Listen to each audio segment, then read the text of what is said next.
February 10th, 2023, Istanbul airport. A man with a suitcase is stopped at passport control. He's trying to board a flight to Montenegro. 4 days earlier, his luxury 12-story apartment complex collapsed in seconds. 269 people were inside. His name is Mehmet Yaşar Koşkun, and he's not the only contractor trying to flee the country. This is the official investigation into how corruption caused one of history's deadliest building disasters. 4:17 a.m., February 6th, 2023. A magnitude 7.8 earthquake strikes southeastern Turkey. The epicenter, 37 kilometers west of Gaziantep. 9 hours later, a second quake hits, magnitude 7.5. Together they rupture 350 kilometers of the East Anatolian Fault. But the earthquakes didn't cause the catastrophe. The buildings did. Over 37,000 structures collapsed completely, many pancaked in under 10 seconds. Here's the official death toll from AFAD, Turkey's Disaster Management Agency. 53,537 confirmed in Turkey. Nearly 6,000 in Syria. Combined total, approximately 59,000 people. 121,000 injured. 3 million displaced. The World Bank's damage assessment, $34.2 billion in direct losses. But some officials believe the true toll may exceed 130,000 due to unregistered migrants and incomplete rural counting. But here's what made this disaster different. Buildings that should have survived didn't. The Cambridge EEFIT Engineering Report found a disturbing pattern. Quote, "A drive for profit pushed all players within the construction industry to take shortcuts. Concrete so weak it could be crumbled by hand. Steel reinforcement bars replaced with cheaper alternatives. Load-bearing columns cut to create more space. And the government knew. May 15th, 2018, 5 weeks before Turkey's presidential election. The government introduces İmar Barışı, construction peace, a law allowing building owners to legalize illegal structures by paying a fee.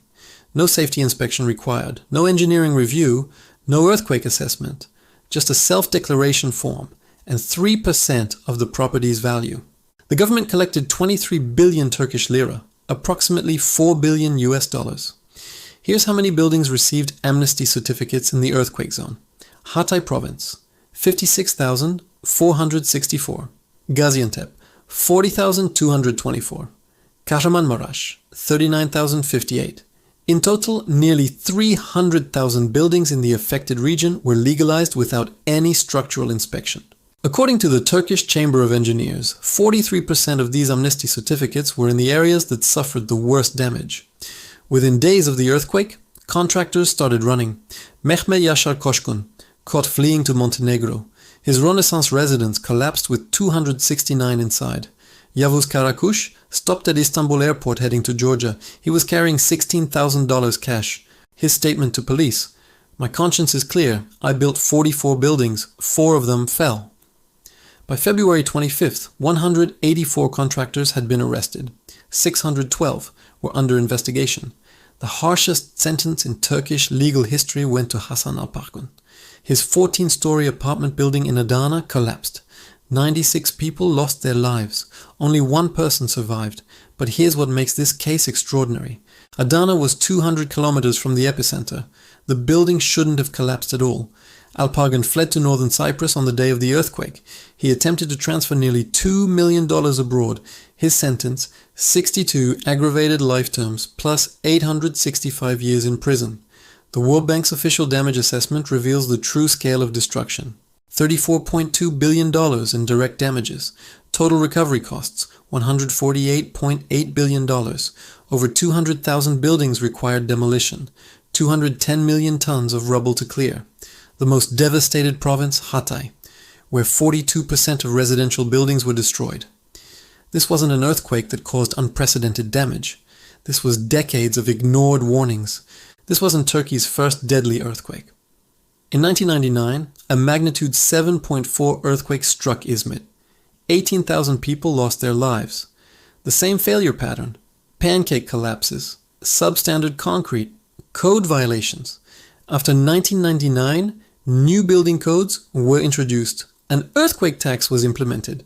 Since then, the government has collected approximately $40 billion in earthquake taxes. Where did that money go? According to official statements, it went to the general budget, roads, airports, other projects. Not earthquake-safe housing. The investigation has produced over 2,000 cases, 1,397 indictments filed, 130 defendants convicted with prison sentences. But here's what hasn't happened. As of early 2024, only 3 government officials had been granted permission for investigation. Under Turkish law, prosecutors must get government approval to investigate public servants. Most requests have been denied or delayed. The contractors are being prosecuted. The system that enabled them remains largely untouched. The Cambridge University EEFIT report provides the engineering verdict. Quote, "Site supervision is a procedure on paper only." The report found that over 50% of Turkish buildings do not comply with earthquake codes. According to the government's own data from 2019, 65% of buildings were constructed without proper permits or with lenient inspection. The building code exists. It's rarely enforced. This is what the official engineering analysis confirms. Transparency International data shows Turkey dropped 47 places in the Corruption Perception Index between 2012 and 2022. Research indicates that 83% of earthquake deaths globally occur in countries with high corruption. The cycle is clear. Contractors finance political campaigns. Politicians pass construction amnesties. The government collects fees without inspections. Buildings collapse. Contractors flee. And then another amnesty is proposed. 2023 was Turkey's 19th construction amnesty since 1948. As of February 2025, 787,000 people remain in temporary housing. 263 rescued children couldn't be reunited with their families.